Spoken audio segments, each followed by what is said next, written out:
to the PeakDay podcast, where we discuss fertility and natural family planning with our friends. Today's episode, we are welcoming Tim and Mary Ellen Jacobson. And for the last 40 years, Tim and Mary Ellen have been teaching natural family planning for the Couple to Couple League, and they've been involved in marriage ministry. Most recently, Tim and Mary Ellen initiated the founding of Veranova Health, a pro-life practice for women's health and family medicine. So thank you, Tim and Mary Ellen, for being with us on the PeakDay podcast. Thank you, Martha. Thank you. It's nice to be here, Martha. Tim and Mary Ellen, where should we begin? 40 years of teaching natural family planning and marriage ministry. You guys have been busy for a long time in this ministry. Yes. Mm-hmm. It's been a lot of fun for us. We've met so many couples, so many wonderful couples over the years, and many of them are still friends. And then what's really fun, Martha, is when out of the woods someone shows up at a picnic, at a run somewhere, and says, "You taught us NFP," and that changed our life. What is it that you really enjoy most about working with natural family planning? Well, I think the reason we became instructors in the first place was because we saw couples struggling in marriage, and we had gotten married. We were very enthused to be married and start a family, but we saw many couples early on struggling, and some of the weddings we'd gone to and early in our marriage were already ending in divorce. And we were involved in the engaged encounter. We were witnessing to marriage, and we saw that our culture was kind of moving away from an understanding of marriage as a means to glorify God, that all of creation is meant to glorify God. And so we thought, how can we work to improve marriages and strengthen marriages? And we saw our sexuality as kind of at the core of this. This is where human persons cooperate with God in populating heaven. You know, if it weren't for God's graciousness to give us this ability to create human beings, we would not be participating this way. We say in our class, he could have chosen to have us fall off tomato plants, like tomatoes off of plants. But he willed that we have to cooperate in the creation, so we cooperate in his divine goodness and in his generosity and his life-givingness. So, but we saw couples who were seeing that breaking that basically linkage between their sexuality, their acts, and what they willed. So they're willing one thing, no children, and yet that they're doing the action that called children to being. So there is this split in their body and their actions, and that just causes harm to people, and it causes harm to marriages. So we thought, how can we witness to marriage and make people more joyful? So we decided to become instructors, and so that's what we began doing in our classes. We're grateful to Couple to Couple League because Couple to Couple League has never taken the spirituality or the teachings of the church, the purpose of sexuality.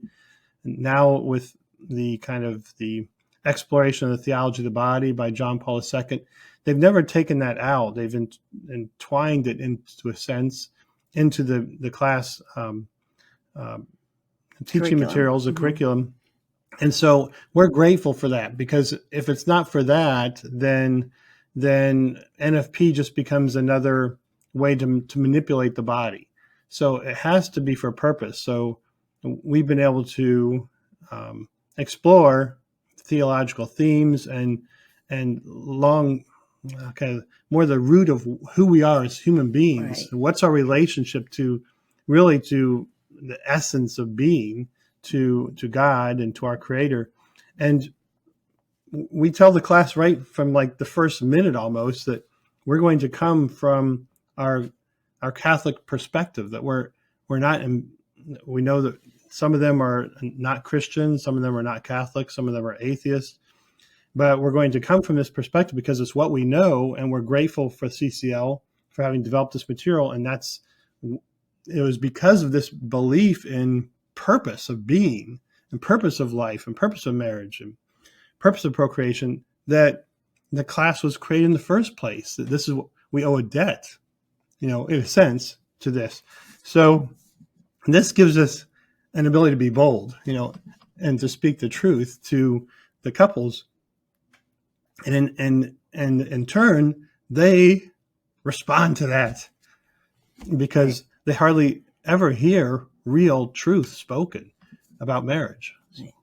So that's what we've loved about being part of CCL, is knowing everyone at CCL shares that conviction. It's really a ministry. It's not just like part-time jobs or hobbies. It's really out of conviction.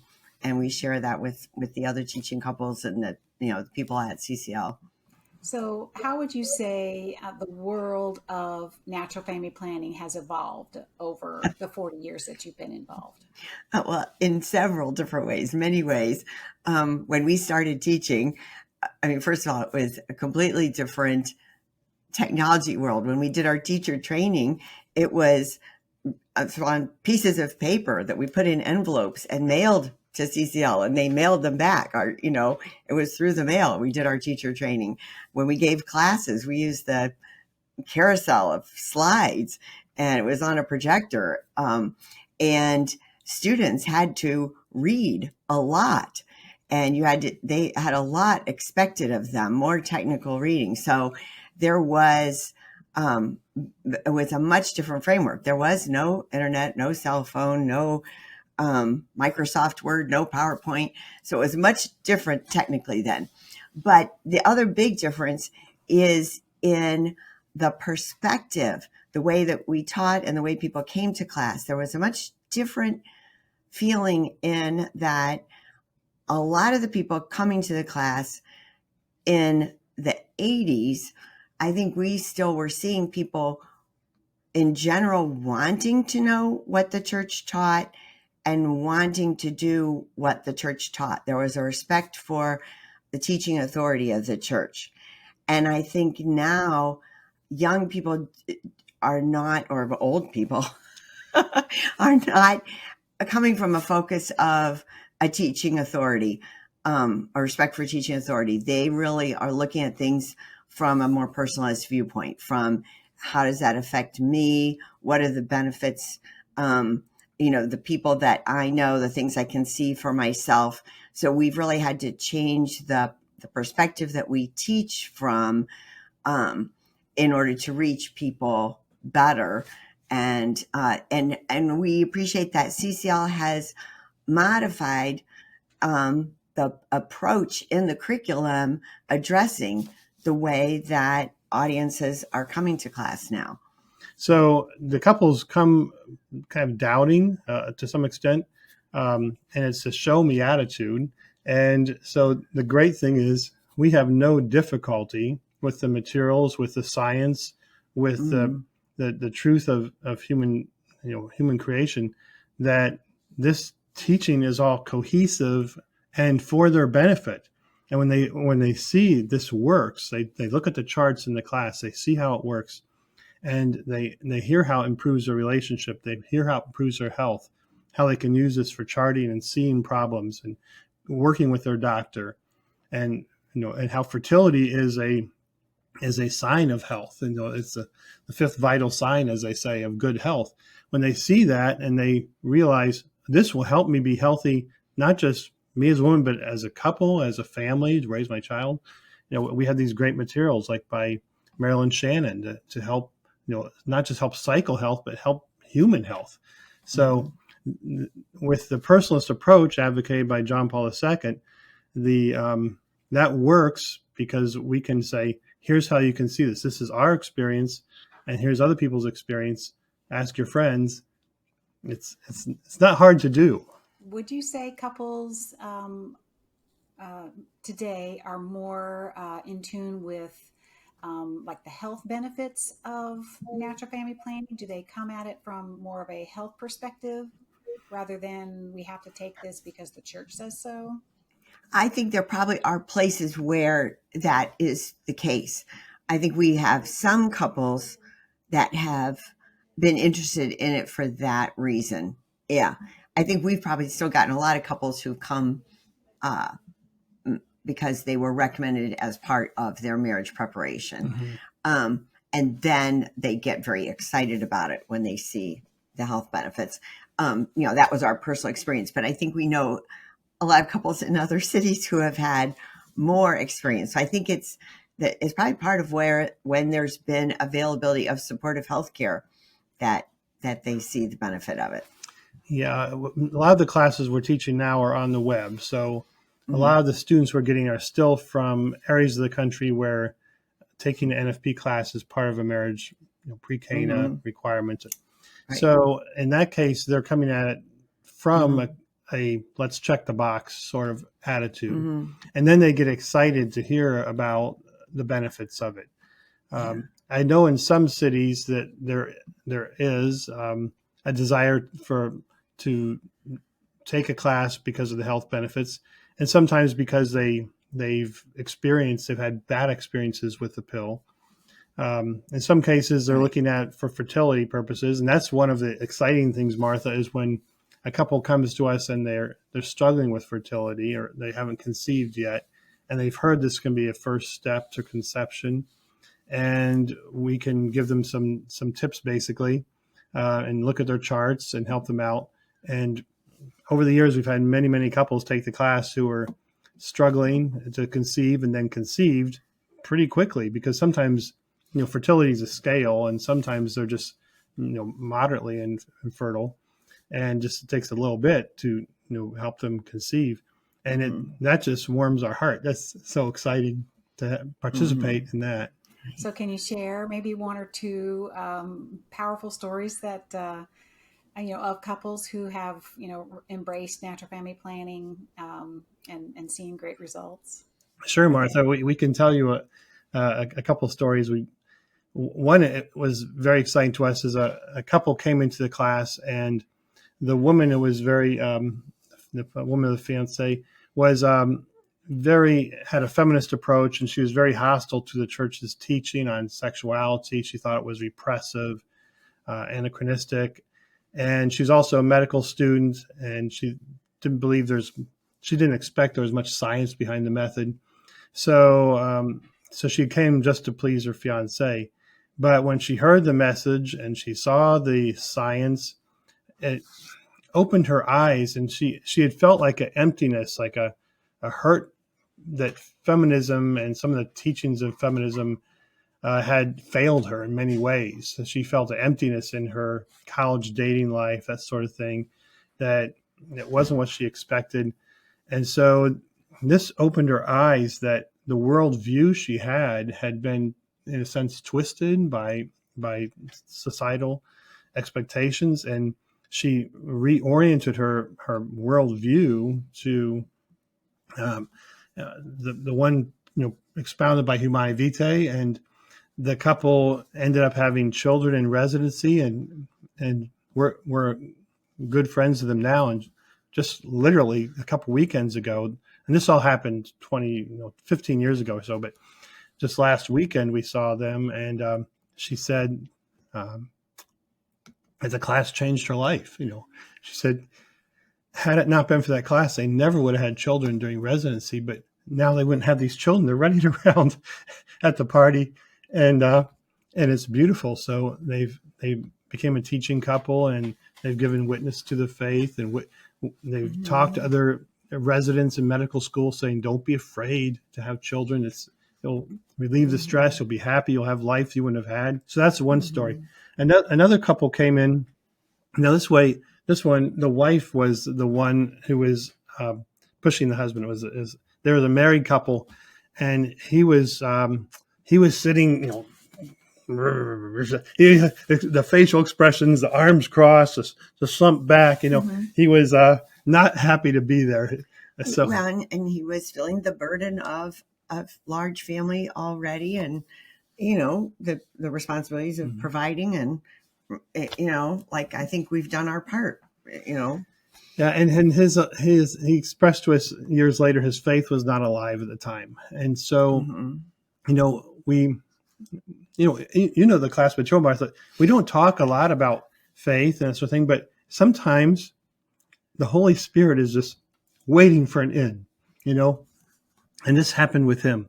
He heard something, and his faith awakened, and he began after the class almost immediately to read. He wanted to read the encyclicals we talked about, Casti Connubii and Humani Vitae, and some of the readings of Gaudium et Spes, things from Vatican II. So he started reading church encyclicals, and then he began making presentations, and he began speaking. He became vibrantly alive. And a men's leadership, Christian men's leadership. Yeah, speaking at conferences. Kind of so he said it changed his life. We had another experience just maybe a year and a half ago or so. A woman, is an online class, and then we had the section in between the class 1 and 2 where we ask for one-on-one. We invite people to a one-on-one conference with us. Just how's it going? What do you think of the class? What do you think of the material? Do you have any questions? And this poor young woman, she could not look at the camera. She's kind of walking through a plaza on a cell phone, talking to us, and she could not look at the camera. And she was looking this way and that way. And then she basically said, I have been on the pill since I was 16. How can I go off the pill now before I get married? And I am terrified. I went on the pill because I had problems, and I don't know, these problems might come back. And so, and she's getting weepy. She was, so Christ told us, do not be afraid. All over and over again, do not be afraid, do not be afraid. And yet in our society, we do a lot of things based on fear. As people, we do a lot of things based on fear. So here's fear holding this woman back from being fully receptive. So we asked her, when do you think you'll want to have children after you get married? Yes. So you're going to have to go off the pill sometime? Yes. So you're going to address these problems sometime? Yes. So the sooner the better. The pill is actually affecting your fertility, is weakening your fertility cycle after cycle. You're diminishing your fertility. Let us walk with you. We're here to walk with you. The next, so she saw we were not being judgmental. We were just help. We're here to help. So then we had meeting 2. Then we had a session between meeting 2 and 3. A different woman came on. She was so happy, so excited. She said, I went off the pill. I made a decision. I'm going to do it. And she said, and then I went to Mass for the first time. What a beautiful witness you have been in your 40 years of teaching natural family planning and in your marriage ministry.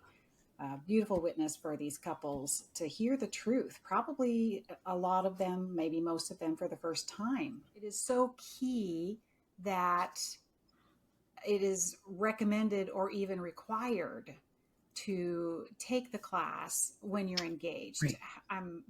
Wouldn't you say that is just a real important aspect of young couples coming to learn about natural family planning? Is it needs to be told to them by their pastor that you should take this class? Right. I think so, because of the fact that it's not part of our culture now to recognize the connection of sexuality and procreation. It's not part of our culture to recognize that abstinence and respect, that, and communication about that. I mean, I think there's a lot of things husbands and wives really need to be able to talk about that. I don't know a better way to help a couple start talking about those things than how we talk about them through NFP. So I think there's some things that can really help a couple to be able to address those things just by taking a class. So I think there's benefit to that. So speaking of answering calling for something maybe difficult, you just started a clinic for women. You want to tell me a little bit about Terra Nova? Well, all the years of teaching NFP, we were getting questions from our NFP students. Where do we find a doctor who will support us in our use of NFP? Or, women would tell us they were frustrated at the pressure to use birth control, or maybe accepting, or having a lack of support for having a large family, or women who experienced multiple miscarriages or infertility. They just were constantly coming to us asking for referrals for doctors who would support them. And we just saw a big lack. And we kept looking for those doctors, and we were not finding it. There's a lot of obstacles to doctors practicing this way. So we looked around the country. We looked to other practices that we knew were out there that supported natural family planning, that supported the bigger picture of restorative reproductive medicine, and talked to some of the other clinics and figured out that we were going to have to bring some people together and start something in Cleveland. So your goal is to not only have a local clinic in your area, you want to be able to share that with other interested parties to be able to open their own clinic in virtually any other area. Yes. Because when we were looking to open Veranova as a team, we had people go down to other restorative reproductive medicine type clinics, following Catholic teaching, with Tepeyac and Morning Star in Phoenix, Tepeyac's in Washington, Morning Star, RHM in Atlanta, Georgia, with Dr. Kangawasa, and went to Bella in Denver, and talked to people at Colf's in San Diego, and Vitae Clinic in Houston. So we talked to these different clinics, different doctors around the country, visited Dr. Dixon in St. Louis, and found out what was there, but none of them were actually set up to help other clinics get started. So as the closest model, of course, is Guiding Star, which we're very grateful for all the work of. Excited what they're doing. For everything they're doing. It wasn't exactly the model that the Cleveland team had in mind. So they created the Veranova Health Clinic as an independent model in a sense. The plan of the board of directors of Veranova Health is first to open some satellite clinics in Cleveland area, maybe the greater Cleveland area, basically, to look at replicating smaller scale. And then when all the documentations is in place, basically all the knowledge, then to make that available to another community. It's a big challenge, though, Martha. It's not an easy thing. So it takes a team that's really in it for the long haul. It's not something you do. Like, this year we'll open the clinic. Next year we're going to, take a cruise. You have to be committed. This is a big battle. Thank you very much for being on the PeakDay podcast. All right. Thank you, Martha. Thank you.